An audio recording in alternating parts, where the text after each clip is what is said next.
नमस्कार विद्यार्थी मित्रांनो, मी प्राध्यापक अमोल मोहिते।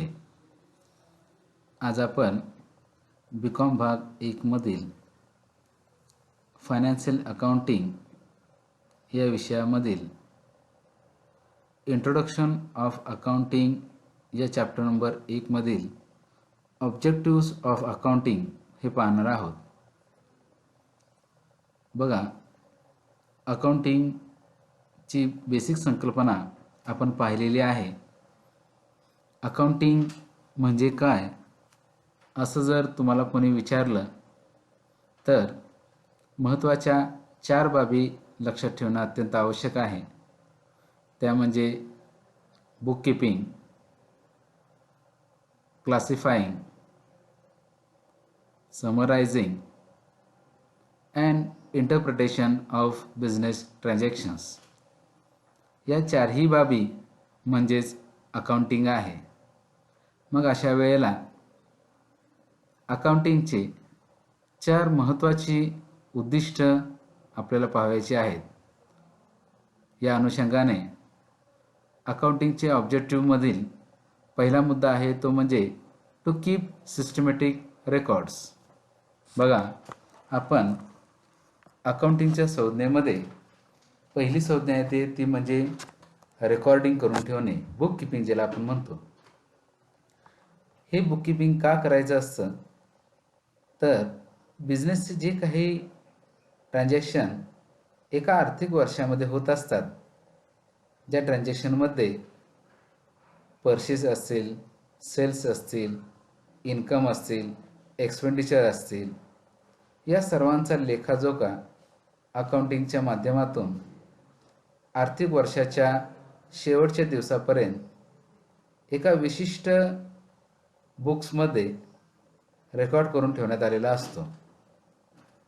हा रेकॉर्ड करण्याचा मुख्य उद्दिष्ट हा आहे की आर्थिक वर्षाच्या शेवटी एखाद्या व्यवसाय संस्थेची जी उलाढाल चाललेली आहे, ही उलाढाल याची सत्य परिस्थिती समजून घेण्यासाठी कोणत्याही व्यवसाय संस्थेला आपल्या दैनंदिन ट्रान्झॅक्शनचे रेकॉर्डिंग करून ठेवणे, फक्त रेकॉर्डिंगच नाही तर ते सिस्टमॅटिक रेकॉर्डिंग करून ठेवणे हे अकाउंटिंगचा सर्वात महत्त्वाचा उद्दिष्ट आपणास पाहावयास मिळतो।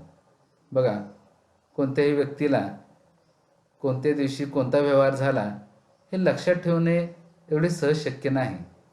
अशा वेळेला आपण व्यवसाय संस्था काय करत असते तर अकाउंटिंगच्या माध्यमातून एक सिस्टमॅटिक रेकॉर्ड क्रिएट करत असते।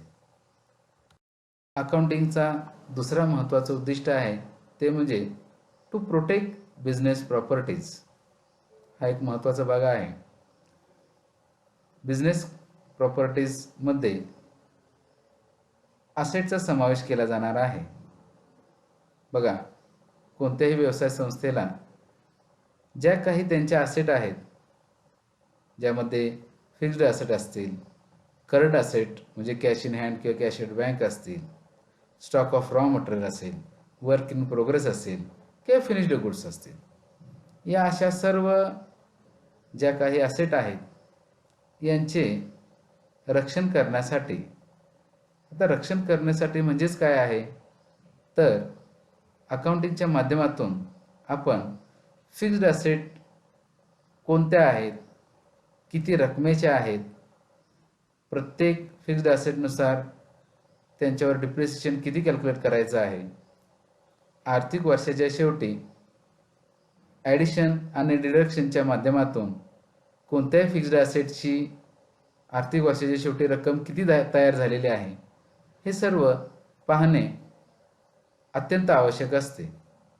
जर आपण आपल्या हातातील शिल्लक किती आहे म्हणजे कॅश इन हँड किती आहे याचा जर लेखाजोखा ठेवला नाही तर अनावश्यक खर्चाला आपण बळी पडणार आहोत, किंवा बिझनेसमध्ये जे काही चुकीची धोरणं अकाउंटंटच्या माध्यमातून किंवा इतर व्यवसायातील सदस्यांच्या माध्यमातून होत असतात, ही होण्यासाठी म्हणजे भ्रष्टाचार होण्यासाठी स्फुरण चढणार आहे.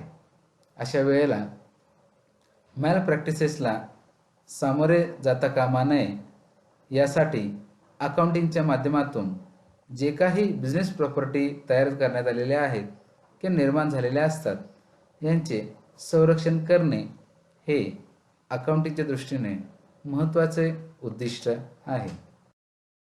अकाउंटिंगमधील तिसरं महत्त्वाचं उद्दिष्ट आपल्याला पाहायला मिळतं ते म्हणजे to ascertain the operational profit or loss. बघा, असर्टेन म्हणजे मिळवणे.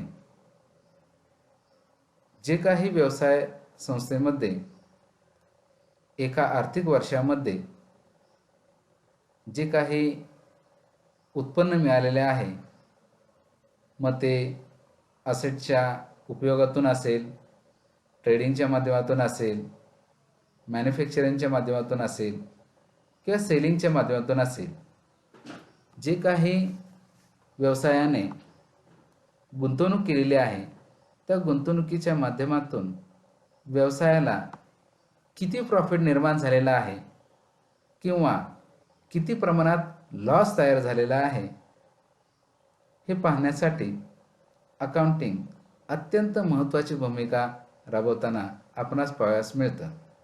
तुम्हाला माहीतच आहे की आपण इयत्ता 12वीमध्ये बँक फायनल अकाउंट आपण पाहिलेलं आहे, ज्यामध्ये ट्रायल बॅलन्स देण्यात आलेला असतो.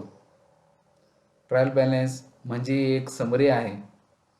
प्रत्येक लेजर अकाउंटची आर्थिक वर्षाच्या शेवटी एक समरी तयार करून त्याचा ट्रायल बॅलन्स तयार करण्यात आलेला असतो आणि या ट्रायल बॅलन्सच्या माध्यमातून कोणती व्यवसाय संस्था ही ट्रेडिंग करत असेल, trading profit and loss account तयार करते आणि बॅलन्स शीट तयार करत असते.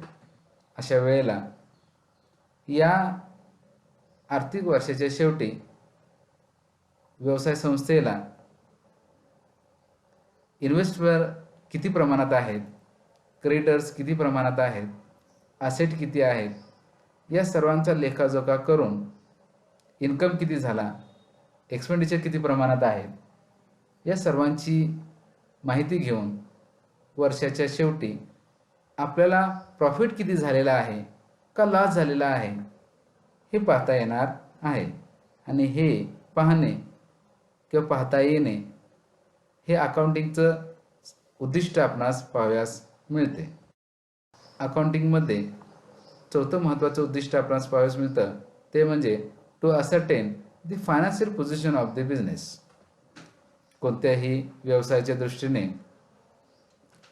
एका आर्थिक वर्षामध्ये जो काही लेखाजोखा करण्यात आलेला असतो, जे काही ट्रान्झॅक्शन घडत असतात, यांचे आर्थिक वर्षाच्या शेवटी म्हणजे इन अ पर्टिक्युलर डेट, या डेटला आपल्या व्यवसाय संस्थेला किती प्रमाणामध्ये प्रॉफिट झालेला आहे, आपली असेटची स्थिती काय आहे, आपल्या भांडवलाची स्थिती काय आहे, लायबिलिटीमध्ये कोणकोणत्या प्रकारच्या लायबिलिटी आपल्याला द्याव्या लागणार आहेत आणि आपली आर्थिक परिस्थिती कशा प्रमाणात आहे हे पाहण्यासाठी अकाउंटिंग अत्यंत महत्त्वाची भूमिका राबवते.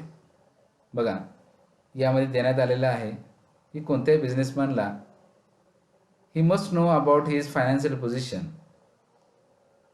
What in financial position, where he stands, where he owes, म्हणजे काय काय त्यांनी घेतलेलं आहे, काय काय त्याला द्यावं लागणार आहे, या सर्वांची माहिती ही आर्थिक वर्षाच्या शेवटी आर्थिक पोझिशनच्या माध्यमातून व्यवसाय संस्थेला किंवा व्यवसाय संस्थेच्या मालकांना, हितचिंतकांना कळणार आहे. म्हणूनच अकाउंटिंग करणं अत्यंत महत्त्वाचं संज्ञा आहे. यानंतर चौथा मुद्दा आपणास पाहावयास मिळतो तो म्हणजे to facilitate rational decision making.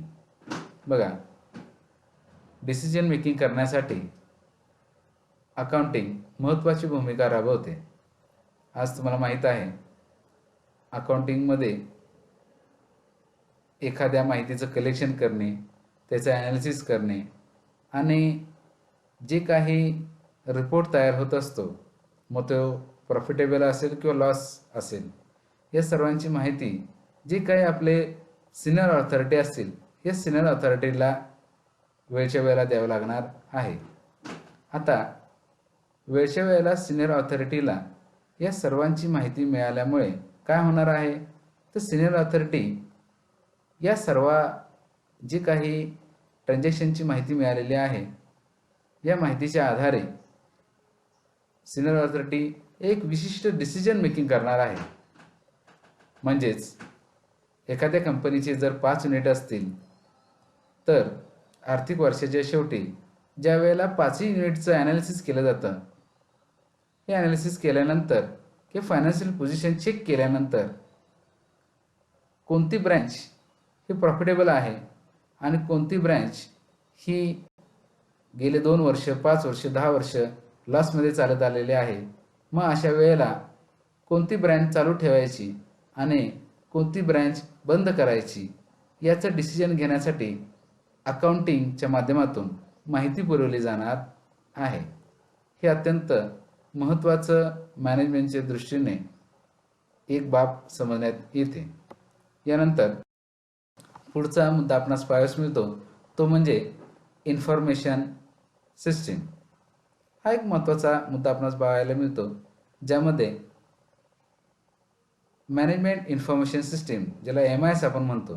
तुम्ही ज्या वेळेला प्रायव्हेट कंपनीमध्ये कामाला जाल, या प्रत्येक प्रायव्हेट कंपनीची एक मॅनेजमेंट इन्फॉर्मेशन सिस्टीम असते. मॅनेजमेंटमध्ये त्याला मॅनेजमेंट इन्फॉर्मेशन सिस्टीम म्हणतात आणि मार्केटिंगच्या भाषेमध्ये मार्केटिंग इन्फॉर्मेशन सिस्टीम असे म्हणतात. मग अशा वेळेला या इन्फॉर्मेशन सिस्टीमच्या माध्यमातून एखाद्या युनिटची काय स्थिती आहे या सर्वाबद्दलची माहिती कलेक्ट करणे आणि त्या कलेक्ट केलेल्या माहितीचा कम्युनिकेट करणे हे बिझनेस एंटरप्राइजेसच्या दृष्टीने अत्यंत महत्त्वाचे असते. बिझनेस कन्सर्न ही इन्फॉर्मेशन सिस्टीमच्या माध्यमातून day to day, month to month, quarter to quarter ही एखाद्या ब्रँचविषयी, एखाद्या युनिटविषयी जी काही आर्थिक माहिती आहे ही सर्व घेत असते आणि या सर्व माहितीचे ॲनालिसिस करून त्यानुसार डिसिजन मेकिंग करत असते. अशा पद्धतीने आपण या ठिकाणी ऑब्जेक्टिव्ह ऑफ अकाउंटिंग पाहिलेलं आहे. धन्यवाद.